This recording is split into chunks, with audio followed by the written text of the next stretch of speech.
السلام علیکم دوستو. اچھا جی، آج انشاءاللہ ہالینڈ لوپ ریبٹ کے بارے میں بات کریں گے. بہت ہی ماشاءاللہ خوبصورت اور پیاری بریڈ ہے.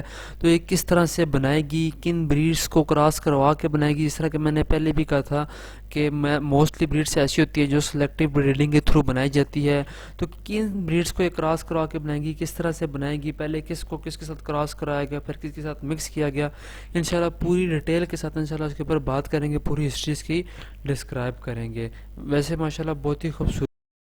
اس کے علاوہ پاکستان میں اس کی پرائس کیا ہے، اس کی مارکیٹ کیا ہے، انشاءاللہ اس کے اوپر بھی بات کریں گے. اور ویسے اس کو اور جو ہے ہالینڈ لوپ بھی کہتے ہیں. یونائٹڈ اسٹیٹ والی طرف اس کا نام جو ہے ہالینڈ لوپ ہے، امریکہ والی سائڈ پہ. جبکہ یورپین سائڈ پہ کسی کو جو ہے ڈارف لوپ ریبٹ کے نام سے جانا جاتا ہے زیادہ تر. اور زیادہ مشہور نام، کیونکہ امریکہ میں ہالینڈ لوپ کہتے ہیں تو اس کا زیادہ مشہور نام ہالینڈ لوپ ہی ہے. ضرورت چیز ہے. تو اس کو سمجھنے کے لیے ہمیں تین اور بریڈس کو سمجھنا ضروری ہے. سب سے پہلے بھی آپ کو فرینچ لوپ ریبٹ کی پکچر شو ہو رہی ہوگی. فرینچ لوپ ریبٹ کے اوپر میں زیادہ سے پوری ویڈیو بنائی ہوئی ہے، اس میں پورا ڈسکرائب کیا ہوا ہے. اس کو ہم نے امپورٹ بھی کروایا تھا. تو ان شارٹ یہ کہ فرینچ لوپ جو ہے ایک بڑے سائز کا 5 سے 6 کلو کا لوپ ریبٹ ہے. اس کا لنک میں ویڈیو کا ڈسکرپشن میں ڈال دوں گا اور آئی کے بٹن میں بھی شو ہو رہا ہوگا. اچھا، اس کے بعد نیدرلینڈ ڈارف ریبٹ آ گیا. نیدرلینڈ ڈارف ریبٹ بالکل چھوٹے سائز کا، کلو کا اراؤنڈ بوٹ خرگوش ہوتا ہے. اس کے اوپر بھی میں نے پوری طرح سے ویڈیو بنائی ہوئی ہے، اس کا لنک میں ڈسکرپشن میں ڈال دوں گا. بالکل چھوٹا سا خرگوش ہے. اس کے بعد انگلش لوپ ریبٹ آ گیا. انگلش لوپ ریبٹ کے ایئرز بہت بڑے ہوتے ہیں، 20 سے 24 انچ تک بھی جاتے ہیں، اور وزن 4 سے 5 کلو ہوتا ہے. یعنی کہ بہت ہی بڑے ایئرز والا یہ لوپ ریبٹ ہے. تو یہ تین بریڈ سمجھنا ضروری تھی. اب بات کرتے ہیں کہ یہ ہالینڈ لوپ کیسے بنا. 1950 کے راؤنڈ میں جو ایک بریڈر تھا ایڈریان ڈی کاک، اس نے دیکھا جی فرینچ لوپ ریبٹ ہے جو بہت ہی بڑے سائز کا ایک لوپ ریبٹ ہے. جیسی بات ہے، جو لوپ جائنٹ سائز ریبٹس ہوتے ہیں ان کو ہینڈل کرنا، ان کو رکھنا تھوڑا مشکل ہوتا ہے. تو اس نے سوچا یار کوئی ایسا لوپ ہو جو چھوٹے سائز کو ہو، کیونکہ فرینچ لوپ بہت بڑے سائز کا تھا، کوئی چھوٹے سائز کا لوپ کوئی تھا نہیں. تو اس کو ذہن میں آیا کہ ایک ایسا لوپ ہو جو چھوٹے سائز کا ہو، ایزی ٹو ہینڈل ہو. اور اس نے کیا کیا، پھر اس نے فرینچ لوپ ریبٹ کو کراس کرانے کا سوچا نیدرلینڈ ڈارف سے. کیونکہ میں نے بتایا کہ نیدرلینڈ ڈارف بہت ہی چھوٹے سائز کا ریبٹ ہے اور فرینچ لوپ بہت ہی اوور سائز تھا. تو اس نے کیا کیا، اس نے نیدرلینڈ ڈارف مادی کو کراس کروایا فرینچ لوپ میل کے ساتھ. ہوا یہ کہ جب فیمیل نے بچے دیے، کیونکہ فیمیل بہت چھوٹی تھی سائز میں، میل بہت بڑا تھا، تو جب بچے دیے، بچے دیتے ہوئے فیمیل ایکسپائر ہوگی. کیونکہ اگر آپ بہت بڑے جانور کو بہت چھوٹے جانور سے کراس کروائیں، فیمیل سے چھوٹی سے، تو فیمیل بچے دیتے ہوئے مر بھی سکتی ہے، کیونکہ بچے بڑے ہوتے ہیں. تو فیمیل مر گئی، ایکسپائر ہوگی. تو اس نے پھر کیا کیا، اس نے اس کو الٹ کر دیا. پھر اس نے نیدرلینڈ ڈارف کا میل لگایا فرینچ لوپ کی فیمیل کے ساتھ، جو کہ کراس کرانا مشکل تھا کیونکہ سائز کا بہت بڑا گیپ تھا. لیکن بہرحال اس نے لگایا اور کراس کروایا. اس میں سے 6 بچے آئے. اور حیرت کی بات یہ کہ 6 میں سے کسی ایک نے بھی کان نہیں گرائے. سب کے سب ریبٹس کے کان کھڑے ہوئے تھے، کیونکہ نیدرلینڈ ڈارف کے جو کھڑے کان اور چھوٹے کان ہیں، یہ اسٹرانگ فیچر ثابت ہوا، یہ ڈومیننٹ آ گیا. تو انہوں نے کان نہیں گرائے، تو سارے کے سارے بچوں کے کان کھڑے تھے. تو پھر اس نے کان گرانے کے لیے اس نے کیا کیا، وہ جو 6 بچے آئے تھے ان میں سے ایک مادی کو لگایا انگلش لوپ میل کے ساتھ. انگلش لوپ میں جو میں نے شروع میں دکھایا تھا، اس کے بڑے بڑے کان ہوتے ہیں گرے ہوئے، اس کے ساتھ لگایا تاکہ اس کے کان کو گرائے. جب اس نے اس کے ساتھ لگایا، اس میں سے بھی جو بچے آئے صرف ایک فیمیل کے ایئر ڈاؤن تھے، باقی 2 بچے ایسے تھے جن کے ایئر کھڑے ہی تھے، اور ایک بچہ ایسا تھا ایک جس کے ایئر مطلب سیمی لوپ تھے، کچھ اس سے ہم ہوائی لوپ کہہ سکتے ہیں، مطلب کھڑے بھی درمیان میں تھے، نہ کھڑے تھے فلی نہ فلی ڈاؤن تھے.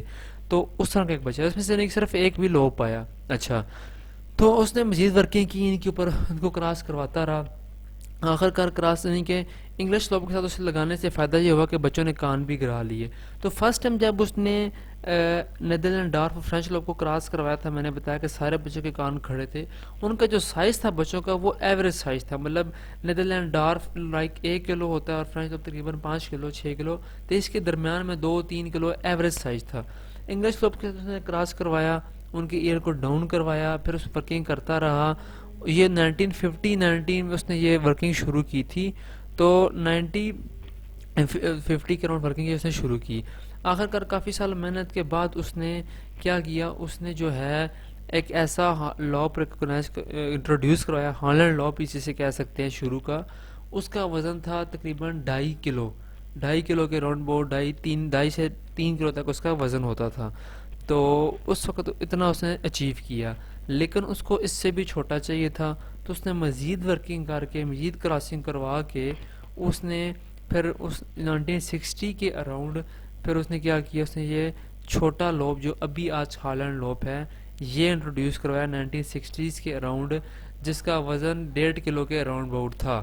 1.25 کلو 1.5 کلو کے راؤنڈ بورڈ اس کا وزن تھا، اور میکسیمم ویٹ اس کا 2 کلو تھا. 2 کلو سے اوپر یہ نہیں جاتا تھا، اور اچھی کوالٹی کے پیس 1.5 کلو کے راؤنڈ بورڈ ہوتے تھے. 1.25 کلو 1.5 کلو. تو یہ اس نے انٹروڈیوس کروایا 1964 میں. پھر اس کو جو بریڈر تھے، یہ بتانا میں بھول گیا کہ یہ نیدرلینڈ کا یہ بریڈر تھا. نیدرلینڈ یعنی کہ ہالینڈ کا یہ بریڈر تھا، نیدرلینڈ کنٹری کا. اس نے سارا ورکنگ کی. تو 1964 میں اس کو نیدرلینڈ کے جو بریڈرز تھے، ایسوسیشن تھی، انہوں نے اس کو ریکوگنائز کر لیا آفیشیلی. پھر اس کے بعد امریکن والوں نے اس کے اوپر ورکنگ کی. امریکہ والے اسی طرح کرتے ہیں کہ جب ایک بریڈ بن جاتی ہے تو وہ اس کو اسی طرح ریکوگنائز نہیں کر لیتا. جو اربا امریکن ریبٹ بریڈنگ ایسوسیشن اس کو اسی طرح ریکوگنائز نہیں کرتا، وہ اس کے اوپر مزید اپنی ورکنگ کرتا ہے. تو پھر امریکن ریبٹ جو ہے بریڈنگ ایسوسیشن یعنی کہ اربا نے اس کو 1979 میں آفیشیلی ریکوگنائز کیا تھا ایک بریڈ کے طور پہ. تو تب سے یہ ہالینڈ لوپ ریبٹ جو ہے ہم مشہور ہے. اس کے اوپر ہم ذرا جنرلی بات کر لیتے ہیں اس کی بریڈ کیسی ہے، کیسا ہے. دیکھیں یہ کمپیکٹ باڈی ٹائپ کا ہے. ریبٹس میں 5 باڈی ٹائپس ہوتی ہیں، جن میں سے ایک باڈی ٹائپ کمپیکٹ ہوتی ہے. اس میں یہ ہوتا ہے خرگوش کا جو ماتھا ہوتا ہے، جو فرنٹ ہوتا ہے وہ چوڑا ہوتا ہے، تقریباً پچھلے جسم جتنا چوڑا ہوتا ہے، اور تھوڑا سا عام الفاظ میں کہیں گے گول مٹول باڈی شیپ ہوتی ہے. یہ فرینچ لوپ اس میں آتا ہے کیونکہ یہ فرینچ لوپ سے نکلا، تو اس کی جو شیپ ہے وہی فرینچ لوپ جیسی ہے. انگلش انگورا بھی اسی میں آتا ہے، فوجی لوپ بھی اسی میں آتا ہے. تو یہ کمپیکٹ باڈی ٹائپ ہوتا ہے. اس کا جو ویٹ میں نے بتایا تقریباً 2 کلو میکسیمم ویٹ ہے. 1.25 کلو 1.5 کلو کا تقریباً انڈیویجول پیس ہوتا ہے ایوریج آن ایوریج. اور پرائس کی اگر بات کر لیں اس کی، تو جو پاکستان میں اس کی پرائس ہے جو پیور امپورٹڈ ہے. ویسے تو ادھر مسئلہ یہ بھی ہے کہ اکثر لوگ جو دوسرے عام تھرڈ کلاس لوپ ہوتے ہیں پاکستانی، انہی کو ہالینڈ لوپ کہہ رہے ہوتے ہیں. میں اس کی بات نہیں کر رہا. جو پیور ہالینڈ لوپ ہے اور جو صرف آپ کو امپورٹڈ کوالٹی میں ہی ابھی ملے گا، اس کی جو پرائس ہے وائٹ ریڈ آئز پیئر ہے تقریباً 60 سے 70 ہزار روپے کا، اور بلو آئیز ہے تقریباً 80 ہزار روپے کا. وائٹ بلو آئیز پیئر تقریباً 80 ہزار روپے کا ہے. تو یہ بڑی کیوٹ سی خوبصورت چھوٹی سی بریڈ ہے. تو امید کرتا ہوں کہ یہ ویڈیو آپ کو پسند آئی ہوگی. آج کی ویڈیو کے لیے اتنا ہی کافی. السلام علیکم، اللہ حافظ.